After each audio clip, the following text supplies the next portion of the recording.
Hello, hello, hello. How are you all? So, as cliched as it is, as this sounds, with Valentine's Day approaching, I am sure love is in the air or on people's minds, and especially if you're single or you're in a loveless relationship or maybe you notice that you are hypercritical of yourself. If you fall into any of these categories, then this is for you. This message is for you. And I'm so thankful that you're tuning into this because I'm going to go into why loving yourself is so vital and so important. So for those of you who don't know me, my name is Padma Ali, and I am an energy alignment coach for women in executive and leadership roles. And I am here to help you rediscover who you are so you can be the best version of you. So why did I choose this topic? Actually, even better, what does it actually mean to love yourself? What does it even mean? Have you ever thought about that? I know this thing gets thrown around quite a bit, right? Like, oh, love yourself. But what does loving yourself even mean? Well, I'm going to cover all of that and actually how to prioritize self-love till the end, at the end. So stay tuned, stay till the end. And I chose this topic because many of the women I work with, and I've experienced this in my younger days as well, they have lack of self-love, or in other words, lack of self-worth. Yes, if you haven't, you may or may not have realized that self-love and self-worth are actually connected quite intricately. So what I hear is from most of these women is, if I do things for myself, if I take care of myself, if I make time for myself, I am selfish, or they start feeling guilty, or they try to overcompensate, they try to make excuses, they try to justify why they don't need time for themselves, and they busy themselves with like doing and taking care of other people. And what is the outcome of that? More stress and eventually burnout and being burdened. And what I've also seen with many of these women is that they start to get annoyed, irritable. They get very frustrated very quickly, very stressed out very quickly, because it's almost like, think about like when you have a jug, right? Jug full of water, and you pour out the water, at some point it's going to get empty. And if you don't refill that water, the jug is going to be empty. So that's exactly what it is with over-giving, because there's a lack of self-worth, which in turn is there's a lack of self-love.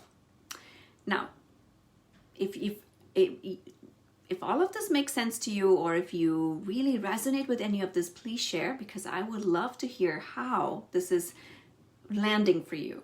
Okay, so I have my notes here. So how does lack of self-love play out? What I notice is many of these women don't prioritize themselves. They don't say no when they're actually supposed to say no, putting other people's needs first. And then it also shows up as guilt. Guilt is one of the predominant feelings I have seen with many of the people who don't love themselves. I used to do that in my teen years. I remember, and even my early 20s, I remember there was no self-worth. I didn't value myself at all. And I've put myself in situations or in relationships where I wasn't valued. And, I also grew up Indian. I'm Indian, if you haven't guessed that already. And in the Indian culture, it's very V-focused. So it's all about taking care of others. And it's almost like if you take care of yourself, or if you want anything for yourself, you're almost considered selfish. So it's also cultural, right? So these are the things that we're indoctrinated with, don't put yourself first, especially as women. So the fact that you're listening to this means that you're struggling with this to some extent, right? So, and also like I mentioned, I like to keep these videos short, so I'm going to just wrap it up very quickly, very soon. And I wanted to talk about how to prioritize self-love. Wait, before we do that, let's talk about why you need to prioritize self-love. Well, I'm going to summarize that in one sentence. If you do not love yourself, no one's going to love you. Yes, it is as critical as that.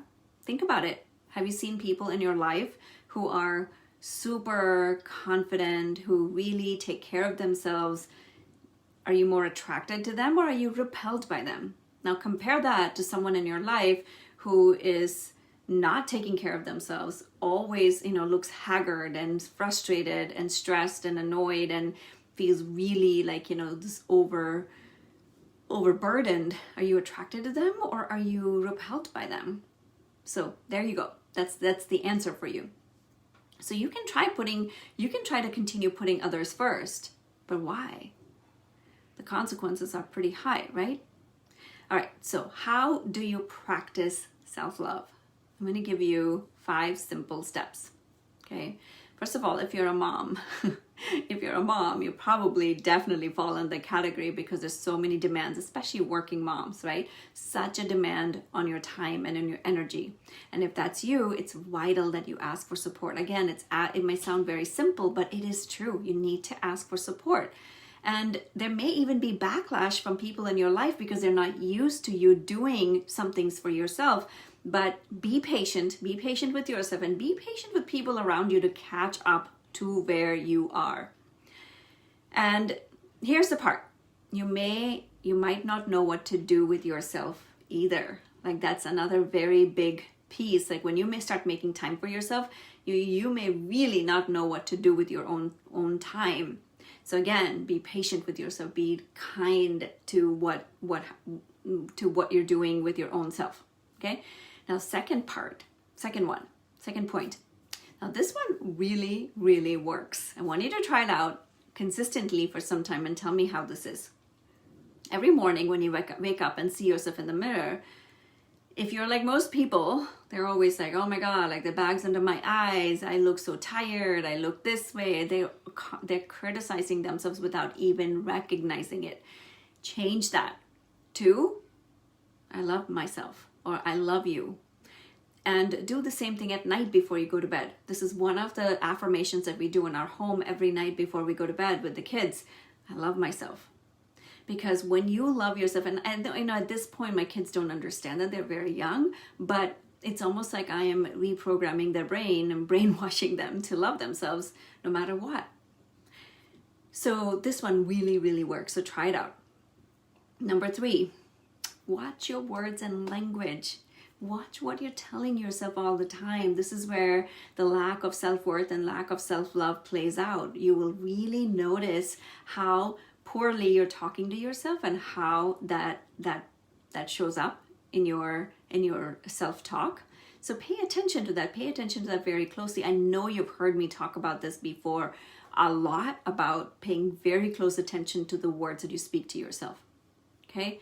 Number 4, meditation, stillness of the mind. The stillness of the mind, even though when you first started, especially if you're hypercritical of yourself, would be very hard to do because that's probably the chatter that's going to be happening. After some time, trust me, it will calm down. The stillness of the mind is vital for the process of loving yourself. Number 5, this is the last point, but this is also very important. Get help. Get help from people who can support you, from professionals, and because oftentimes these are deep beliefs rooted in history. So to really work with self-love, if you have self-worth issues, reprogramming the mind from inside out is really important. So you can do that by working with a professional, or you can even do some hypnosis. That also helps a lot. And lastly, I'm going to give you a resource. There's a book which I really liked. It's called Love Yourself Like Your Life Depended on It. It's one of my favorite books for self-worth issues. It's really, really good. So if you have a chance, read that. It's very small, but it really helps a ton. So if you're not fully convinced that self-love is vital for what you want to get from life, then go ahead and convince yourself, because that is really one of the foundational pieces of how to get what you want from your life. I can't speak right now. All right, so share your biggest takeaways from this and let me know if you have any questions about this, or if you have any topics, any favorite topics that you'd like me to talk about. And this whole month I'm dedicating to more about self-love, self-worth, because it's vital. It's one of the foundational pieces. All right, my friends, I will talk to you soon. Take care.